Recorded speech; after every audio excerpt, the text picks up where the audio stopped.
ಇವತ್ತಿನ ಈ ಸಭೆಯಲ್ಲಿ ಒಂದು ಕಾಲದ ಜೋಡೆತ್ತುಗಳಾಗಿದ್ದಂತಹ ಡಿಕೆ ಎಚ್ಡಿಕೆ ಪರಸ್ಪರ ಮುಖಾಮುಖಿಯಾಗಿದ್ದಾರೆ.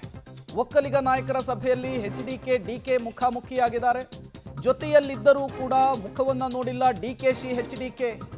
ಸಭೆಗೆ ಜೊತೆಯಲ್ಲಿಯೇ ಬರ್ತಾರೆ, ಮಾತಿಲ್ಲ ಕಥೆ ಇಲ್ಲ ಇಬ್ಬರ ನಡುವೆ. ಎಚ್ಡಿಕೆ ಜೊತೆಯಲ್ಲಿದ್ದರೂ ಕೂಡ ತಲೆ ಎತ್ತಿ ನೋಡಿಲ್ಲ ಡಿಕೆ ಶಿವಕುಮಾರ್ ಅವರು. ಒಕ್ಕಲಿಗ ನಾಯಕರ ಸಭೆಯಲ್ಲಿ ಈ ಇಬ್ಬರು ನಾಯಕರುಗಳ ಮುಖಾಮುಖಿ ಸಮಾಗಮ ತುಂಬ ಕುತೂಹಲ ಕಾರಣವಾಗಿತ್ತು. ಏನಾದರೂ ಮಾತನಾಡ್ತಾರಾ, ಒಬ್ಬರನ್ನೊಬ್ಬರು ವಿಚಾರಿಸ್ಕೊಳ್ತಾರಾ ಅಂಥೇಳಿ. ಬಟ್ ಇವತ್ತೂ ಕೂಡ ಇದಾಗಿಲ್ಲ. ಒಂದು ಕಾಲದಲ್ಲಿ ಜೋಡೆತ್ತುಗಳ ರೀತಿಯಲ್ಲಿದ್ದವರು ಈಗ ಪರಸ್ಪರ ಎಣ್ಣೆ ಸೀಗೆಕಾಯಿ ಆಗಿದ್ದಾರೆ, ಹಾವು ಮುಂಗುಸಿಯ ರೀತಿಯಲ್ಲಿ ವರ್ತಿಸ್ತಿದ್ದಾರೆ. ಇವತ್ತಿನ ಸಭೆಯಲ್ಲೂ ಕೂಡ ಒಬ್ಬರನ್ನೊಬ್ಬರು ಮಾತನಾಡಿಸಿಲ್ಲ, ಉಭಯ ಕುಶಲೋಪರಿಯನ್ನು ವಿಚಾರಿಸ್ಕೊಂಡಿಲ್ಲ. ಈ ಹಿಂದೆ ವೇದಿಕೆಗಳಲ್ಲಿ ಕಾಣಿಸಿಕೊಂಡಾಗ ಹೇಗಿರ್ತಿದ್ರೋ ಇವತ್ತೂ ಕೂಡ ಅವರ ನಡವಳಿಕೆಗಳು ಹಾಗೇ ಇದೆ. ಶ್ರೀಗಳ ನೇತೃತ್ವದಲ್ಲಿ ನಡೀತಾ ಇರುವಂತಹ ಸಭೆ, ಒಂದು ಕಡೆ DCM DK, ಮತ್ತೊಂದು ಕಡೆ ಕೇಂದ್ರ ಸಚಿವ HD ಕುಮಾರಸ್ವಾಮಿ ಅವರು. ಮತ್ತಷ್ಟು ಡೀಟೇಲ್ಸ್ ಅನ್ನು ಕೊಡ್ತಾರೆ. ಸುಖೇಶ್ ನೇರ ಸಂಪರ್ಕದಲ್ಲಿ ಜಾಯಿನ್ ಆಗಿದ್ದಾರೆ. ಸುಖೇಶ್, ಇವತ್ತಿನ ಸಭೆಯಲ್ಲಾದರೂ ಕೂಡ ಸಮುದಾಯದ ವಿಚಾರಕ್ಕೆ ಸಂಬಂಧಪಟ್ಟಂತಾದರೂ ಕೂಡ ಒಬ್ಬರನ್ನೊಬ್ಬರು ಮಾತನಾಡಿಸಬಹುದು, ಉಭಯ ಕುಶಲೋಪರಿಯನ್ನು ವಿಚಾರಿಸ್ಕೊಳ್ಬಹುದು ಅನ್ನುವಂತಹ ನಿರೀಕ್ಷೆ ಇತ್ತು. ಅದು ಮತ್ತೊಮ್ಮೆ ಹುಸಿಯಾಗಿದೆ ಅಂತ ಹೇಳಿ. ಖಂಡಿತ ಪ್ರೇಮ್, ಯಾಕಂದ್ರೆ ಮೊದಲೇ ಬಂದಂತ DCM DK ಶಿವಕುಮಾರ್ ಸ್ವಾಮೀಜಿಯವರ ಜೊತೆ ಮಠದ ಒಳಗೆ ಮಾತುಕತೆ ನಡೆಸ್ತಾ ಇದ್ರು. ಸ್ವಲ್ಪ ತಡವಾಗಿ ಬರ್ತಾರೆ ಕುಮಾರಸ್ವಾಮಿ ಅವರು ಮಠದ ಭೋಜನ ಶಾಲೆಯಲ್ಲಿ ಬೆಳಗಿನ ತಿಂಡಿ ಉಪಹಾರಕ್ಕೆ ಹೋಗಿರ್ತಾರೆ. ಉಪಹಾರದಿಂದ ಬರುವಂತ ಸಂದರ್ಭದಲ್ಲಿ ಮೆಟ್ಟಿಲ ಬಳಿಯಲ್ಲಿ ಸ್ವಾಮೀಜಿಯವರು ಬರ್ತಾ ಇದ್ದಂತೆ ಕುಮಾರಸ್ವಾಮಿ ಅವರು ಕೂಡ ಬರ್ತಾರೆ. ಅಲ್ಲಿ ಜನರ ಮಧ್ಯೆ ನಿಂತಿದ್ದಂತ DK ಶಿವಕುಮಾರ್ ಅವರು ಕೂಡ ಒಟ್ಟಿಗೆ ಹೋಗಿ ನಿಂತ್ಕೋತಾರೆ. ಸ್ವಾಮೀಜಿಯವರ ಅಕ್ಕಪಕ್ಕದಲ್ಲೇ ನಿಂತರೂ ಕೂಡ ಕುಮಾರಸ್ವಾಮಿ ಇರ್ಬೋದು, DK ಶಿವಕುಮಾರ್ ಪರಸ್ಪರ ಮುಖವನ್ನು ನೋಡಿಕೊಳ್ಳಿಲ್ಲ, ಒಬ್ಬರನ್ನೊಬ್ಬರು ಮಾತು ಕೂಡ ಆಡಿಸಲಿಲ್ಲ.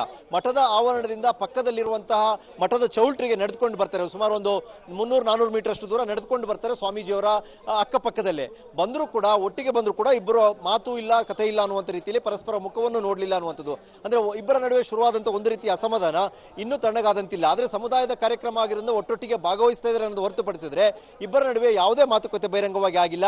ಇನ್ನು ಒಳಗಿನ ಸಭೆಯಲ್ಲಿ ಏನಾದರೂ ಮಾತುಕತೆ ಆಗುತ್ತಾ ಅನ್ನುವಂಥ ಕುತೂಹಲನು ಕೂಡ ಇದು ಉಳಿಸಿದೆ ಕೂಡ ಪ್ರೇಮ್. ಓಕೆ ಸುಖೇಶ್, ಹಾಗೆ ಸಂಪರ್ಕದಲ್ಲಿರಿ, ಮತ್ತಷ್ಟು ಡೀಟೇಲ್ಸ್ ಅನ್ನ ನಿಮ್ಮಿಂದ ಪಡಿತಾ ಹೋಗ್ತೀನಿ. HD ಕುಮಾರಸ್ವಾಮಿ ಅವರು DK ಶಿವಕುಮಾರ್ ಅವರು ಇವತ್ತು ಕೂಡ ಮುಖಾಮುಖಿ ಆದರೂ ಮಾತುಕತೆ ಇಲ್ಲ.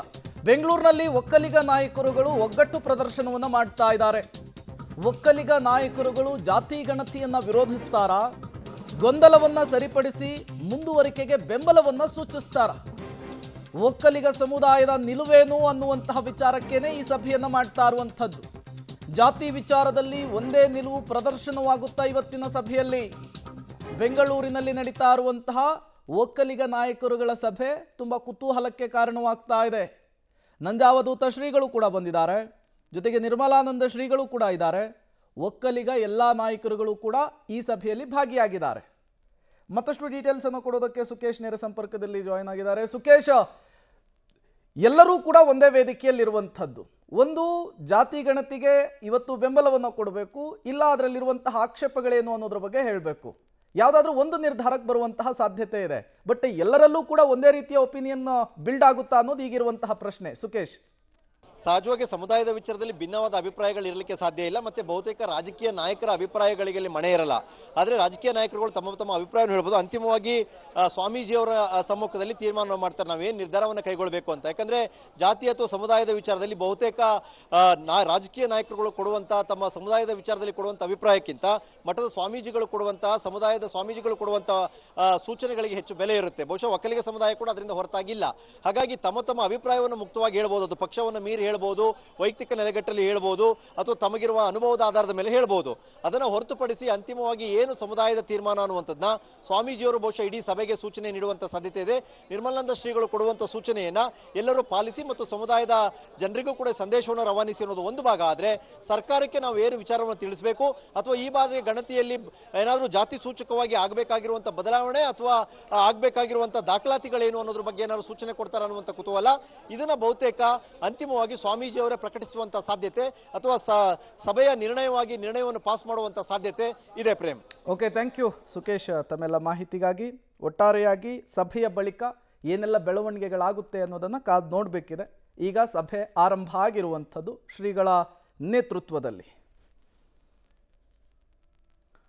ಜಾತಿ ವಿಚಾರದಲ್ಲಿ ಈಗ ಒಂದೇ ರೀತಿಯ ಅಭಿಪ್ರಾಯಗಳು ವ್ಯಕ್ತವಾಗುತ್ತಾ ಅನ್ನುವಂತಹ ಪ್ರಶ್ನೆ ಇದೆ.